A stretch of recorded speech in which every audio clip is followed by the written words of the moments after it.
We have the backstage reaction to the upcoming AEW and WWE head-to-head. Plus, another AEW star could be leaving next month. And we have an update on a top indie team joining All Elite Wrestling. It's all in the Cultaholic Wrestling News right now. The spread of misinformation is dangerous in this day and age, and it's taken it to new heights today. Mercedes Mone, pictured here ordering this here meal from Wetherspoons. A small breakfast, if you will. Some say it's a full English, some say it's not quite a full English, maybe even just a third English. I'm here to tell you she has removed items from that plate before she's taken that picture. There are no beans, there is no sausage, there's random mushrooms there for some reason. It looks very sad, I do accept that, but that is not, and I repeat, not an authentic Wetherspoons breakfast. First things first, why is Mercedes Moné, the highest paid wrestler of all time, going to Spoons? Embracing the culture, Tom. This is what we live for. And also, have we considered that she might have taken the sausages off the plate and just put them in a top lip and pretending she's a walrus? There is the chance that happened. There is the chance that's happened. Can we see the reverse camera angle, please, Mercedes? We need to work on that. We want to bring you that straight away before we get any further. Let's get into the meat and potatoes, or in this case, the missing beans and sausage of the wrestling news. Now, a lot of talk at the moment about AEW World's End going head-to-head with a WWE live event in Orlando at the same time.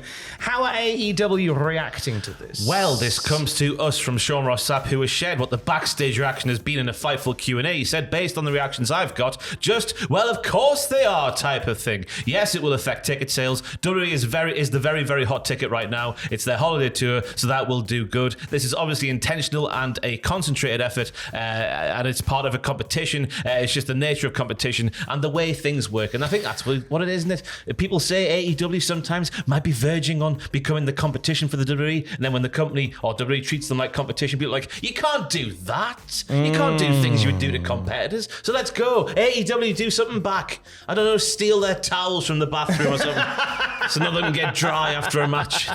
Park your car in front of the entrance to wherever the house show is so people can't get in. Yes. That would gazumpum. That'd be a thing you could do. The spirit of competition lives on as AEW World's End is going head-to-head with a WWE live event in Orlando in December.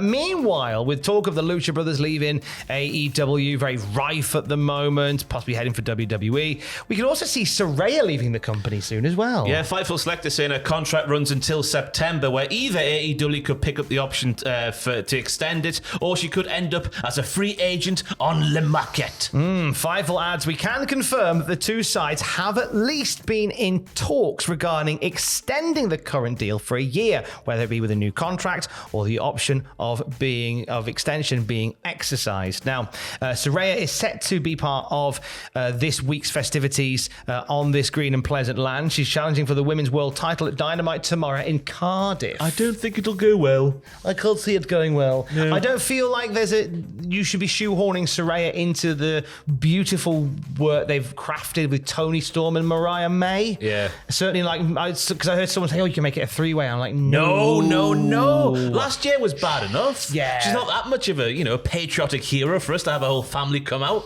and do what they did last year. That was a bit misplaced, I thought, as well. Yeah, we didn't need that. Despite that, Fightful Select is saying, while Saraya doesn't officially have a match at All In, she is planned for the show. So there may be some involvement with Saraya during that match. I mean, there might be rife with a bit of run-in goodness because Mina Shirakawa is part of Rev Pro show the night before. She's fighting Dani Luna for the Undisputed Women's World Championship in Rev Pro. That's going to be a banger, by the way. Up to Dani Luna and Mina Shirakawa. Give us that 10 times over, you cowards. But I think that obviously suggests that she's going to be around the corner. We might see Mina and Saraya popping up maybe in that Women's World title match. I guess we'll learn on Dynamite, whoever gets involved in the match here, what side Saraya will be on that on that particular world title fence. But do you think she'll end up leaving or staying? To be honest, if I'm sat here talking about her now, I don't think we'd notice too much if she left. Yeah, there hasn't been a lot of movement with her, unless you're like an ardent follower of every minute of every hour of AEW, where we've seen her pop up on their YouTube channel, and we've seen her popping up on Rampage. I mean, the stuff that she does with Harley Cameron's really entertaining. I think Harley's really good. It's not the Rampage anymore. It's been 2 years.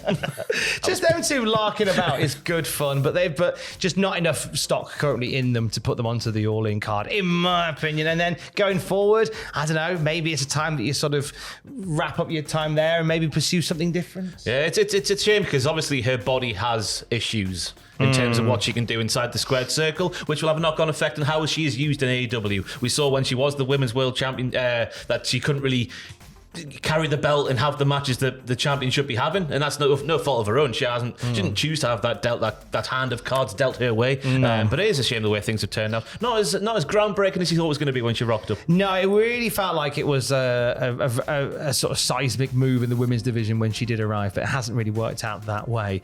We'll keep an eye on that one at Cultaholic.com. Anthony Agogo, more like Anthony Agugu Gaga, he's gonna be a dad. That was very good. Thank you, mate. Very, very I have earned my crust this week. Yeah, he shared on Twitter yesterday. Seconds out, round 1. The next round in life's ring. Parenthood, baby Agogo. Our future champ. It's on the way. Congratulations to Mr. Agogo. And I don't know if it's Mrs. Agogo. I should have just said the Agogos. That would have done. Done, Ross. You just dig yourself a hole there for no reason. Well, congratulations to the Agogos. on a new baby, very, very imminent. Congratulations. All we need is baby Agogo. Come on, get it down the aisle at Wembley. We are. We like how we're booking Agogo's unborn child. Fozzy, Chris Jericho. More so than Soraya. Chris Jericho, for the second year in a row, can be the human embodiment of Freddie Mercury on this mortal plane. Just like he was last year, playing baby Agogo down the ramp to Radio Gaga. I love that. Cheers, mate. Amy Sakura's crying again. We'll end on an update about a team that's sort of been circling AEW a little bit. Grizzled Young Veterans, the Grizzled Young Veterans, made their AEW debuts back in April, and they've not been on TV since. What do we know? Are they coming in or what? I don't know. Thomas, I'll read what it says down here. Read what it says on the page. It was reported in June that AEW were in contract talks with GYV, but Sean Ross Sapp noted on Fightful, on that Q&A that we mentioned earlier, that the two sides were far apart on money. It's a direct quote there. If talks between the GYV and AEW have since broken down, that's unknown. So we don't actually know what's happening, but talks have been had. They have been branching out of their own, of GYV. They've launched a wrestling training academy in Orlando. They're recently, along with numerous other luminaries in wrestling, such as Ricky Shane Page and Trent Seven and Mark Andrews, have launched Burning Heart Pro Wrestling, which they've got big plans on doing as like a major worldwide brand by the looks of things. So there's a few irons in the fire for the GYV. They don't necessarily need to be part of AEW, but I think they'd be a true asset to them if they could come to some sort of terms on agreement of money and stuff. I think if you look at the build for the tag team title match on Sunday and the teams who could have been involved, you're counting on one hand, I think. So I think the tag team division as a whole in AEW is gagging for the GYV to get involved because they are exactly what the tag team division needs. Absolutely they are. And right now what you need is a lesson in Def Rebel theme songs. It's the lesson that Ross took on our YouTube channel yesterday. Still reeling from it somewhat. Yeah, I'm still alive, not been asleep since, just buzzing off what happened in the video.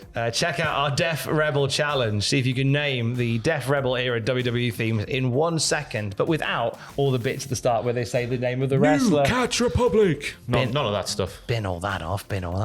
And for the latest wrestling news at any time, you can check out Cultaholic.com. Stay safe. Love you. Bye.